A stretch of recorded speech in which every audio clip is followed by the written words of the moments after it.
নমস্কার বন্ধুরা, আশা করি আপনারা সকলে ভালো আছেন। কাকলি কিচেনে সকলকে স্বাগত। আজকে আমি বানিয়েছি পেঁয়াজ কলি দিয়ে ফুল পকোড়া। তাহলে চলুন কিভাবে বানিয়েছি দেখা যাক। আমি পেঁয়াজের কালি নিয়েছি, এখন আমি পেঁয়াজ কলিগুলো কেটে নিচ্ছি। এটা আমার কিছুদিন হয়ে গেছে, পেঁয়াজের কলিগুলো ঘরে এনেছি, সেটা একটু হলুদ হলুদ হয়ে এসছে। এবার আমি লম্বা লম্বা করে প্রথমে কেটে নেবো।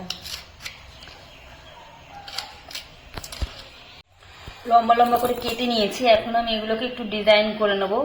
মাঝখান দিয়ে কেটে এরকম ছোট ছোট করে কেটে নেব দু সাইড দিয়ে।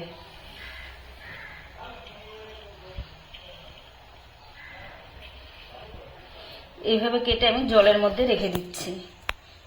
এইভাবে আমি সবগুলো কেটে নিচ্ছি।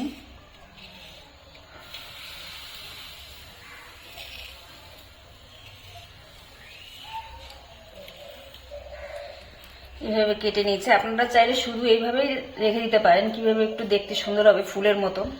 জলের মধ্যে রেখে দিচ্ছি, কিছুক্ষণ পরে এটা পাপড়িগুলো ছাড়তে আরম্ভ করবে। তারপরে আমি দেখাচ্ছি, পাপড়িগুলো ছাড়ার পরে আমি দেখাচ্ছি। পেঁয়াজ কলিগুলো আমি জল থেকে তুলে নিয়েছি, দেখুন পাপড়িগুলো ছেড়ে দিয়েছে, একদম ফুলের মতন দেখতে লাগছে। এখন আমি এটাকে সাইডে রেখে দিচ্ছি। আমি একটা বাটি নিয়েছি, এখন আমি এর মধ্যে দিয়ে দিচ্ছি বেসন। আমি 2 চামচ বেসন নিলাম।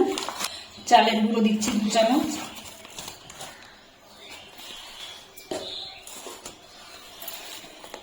আর কর্নফ্লাওয়ার দিচ্ছি 2 চামচ।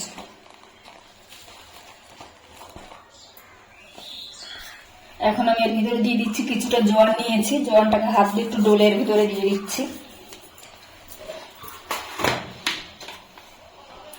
দিচ্ছি হলুদ,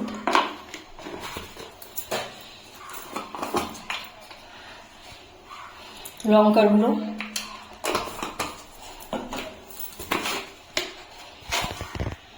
পরিমাণ মতন লবণ,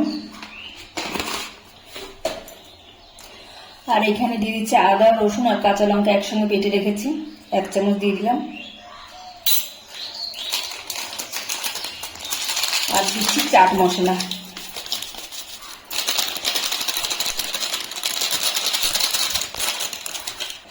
এখন আমি অল্প অল্প জল দিয়ে এটাকে ভালো করে মেখে নেব।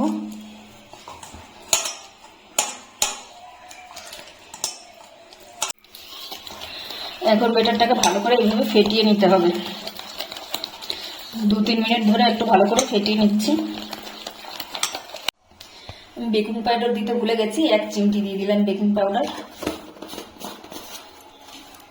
এখন আমি ভালো করে এটা মিশিয়ে নিচ্ছি। এখানে আমি তেল গরম করতে বসিয়েছি। এখন এটাকে পেঁয়াজ কালিটাকে বেটারের মধ্যে চুবিয়ে একটু ঝেড়ে নিতে হবে, তারপরে একটা একটা করে ছেড়ে দিচ্ছি।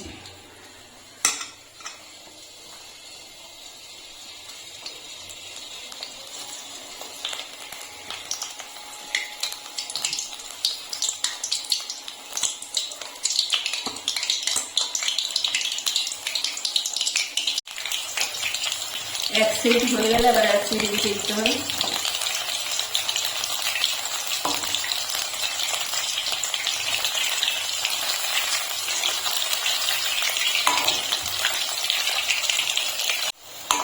আমি সুন্দর লাল লাল করে ভেজে নিয়েছি, এখন আমি তুলে নিচ্ছি।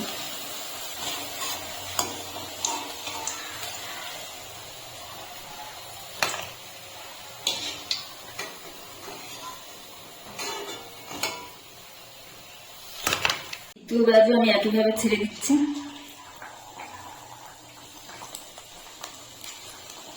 এখন আমি এগুলোকেও লাল লাল করে ভেজে তুলে নেব।